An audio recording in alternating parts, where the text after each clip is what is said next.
This is Morris. I'm here to do a video review for the Aspire 1. I just received it yesterday morning from Michael. Thank you. So here's a little comparison between the physical size between the Aspire 1 and the 5920. You can see amazingly how small it is. It's very light. Okay. It's currently shut off, so both of them are shut off. Charging. I'm going to do both start at the same time. So leave the camera down for a second. Okay. 3, 2, 1.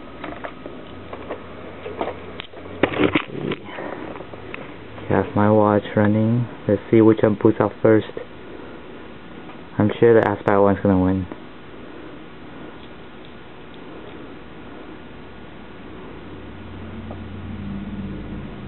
Whoa, 20 seconds for Aspire 1. Okay, come on Vista, wake up. Look at that. 32, 33, 34, 35. Come on. There's Vista. That's about 48 seconds to the desktop. Okay. Now let's take a look at the Aspire 1's physical appearance. As you can see, the Aspire 1 is rather small with an 8.9-inch screen. The brightness is very competitive with the desktop replacement Aspire 5920. And here it's very lightweight. It's about 1 kilogram weight. See, I can hold it with one hand, no problem.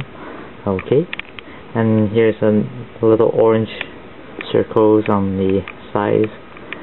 Yeah, the keyboard size is very nice, as you can see.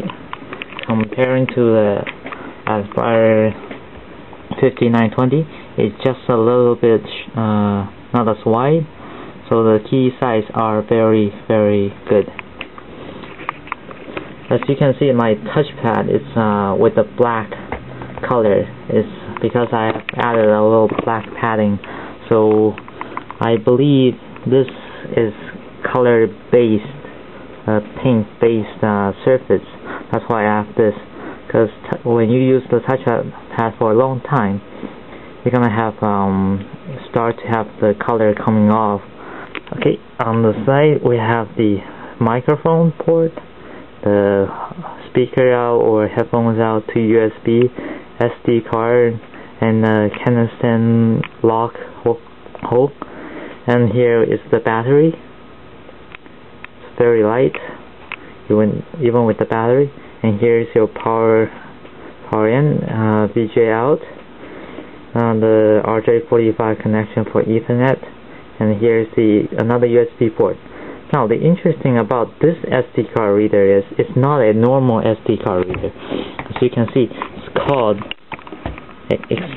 storage expansion. Okay, so how it does is it literally adds expansion to your physical memory.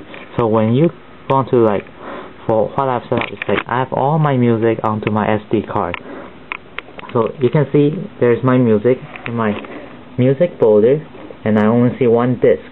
This is in a simple view, so you only see one disc.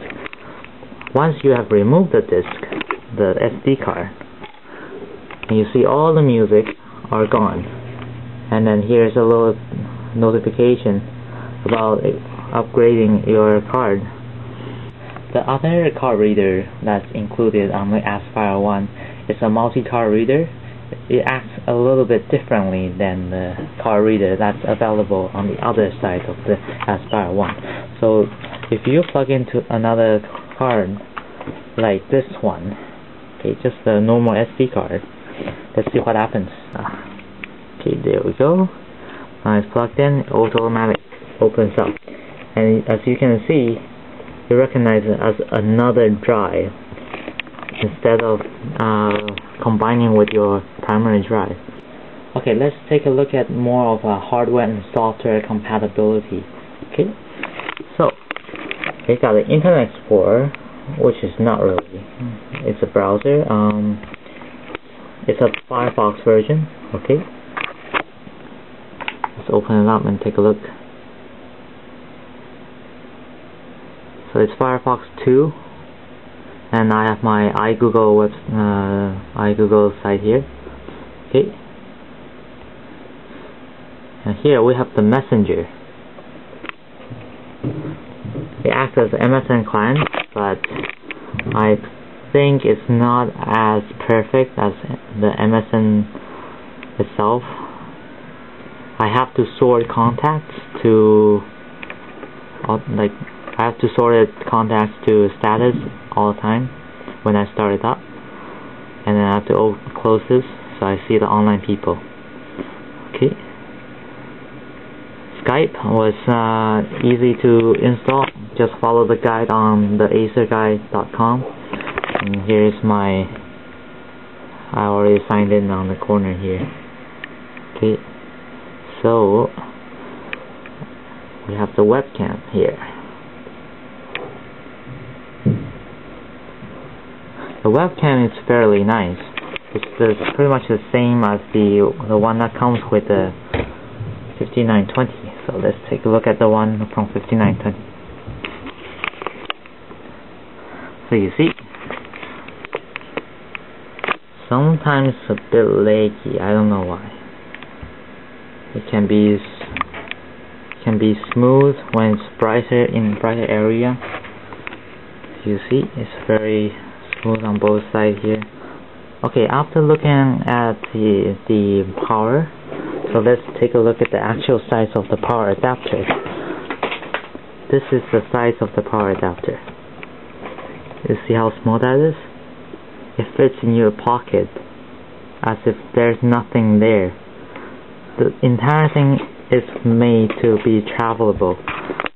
But the only downside is that this thing charges, the charging time for this, it's a bit long, I think, comparing to my bigger heavyweight brick here. Okay. And let's try some video playback. Let's see if I can find my movie. So let's take a look at the Transformers. So I'm going to play with the BLC player. It's a BLC media player right here. Okay. Smooth video playing. It's very clear. So I'm using this to show the actual clearness of this screen. It's very, very clear. Okay. And when you play the video, you don't really get any battery consuming. It's actually pretty much the same as when you work. So you get, let's see, if you were to run video, it still takes about 2-3 hours until the battery runs out on full charge. Okay, some of the things that people may wonder. I want to play some small games from Windows that I usually love to play. Here is one of the classic game that I used to play on Windows, which is the exe executable. Unable to play on Windows, on Linux, and it's called the NS Shaft. It's a Japanese game, so I'm running on the Wine Windows layer simulation, but it runs fine on Linux here. Let's see. Okay, so that message comes up exactly the same when you run it on Windows. Okay, that message. Okay, my favorite game. Some of you may know, some of you may not.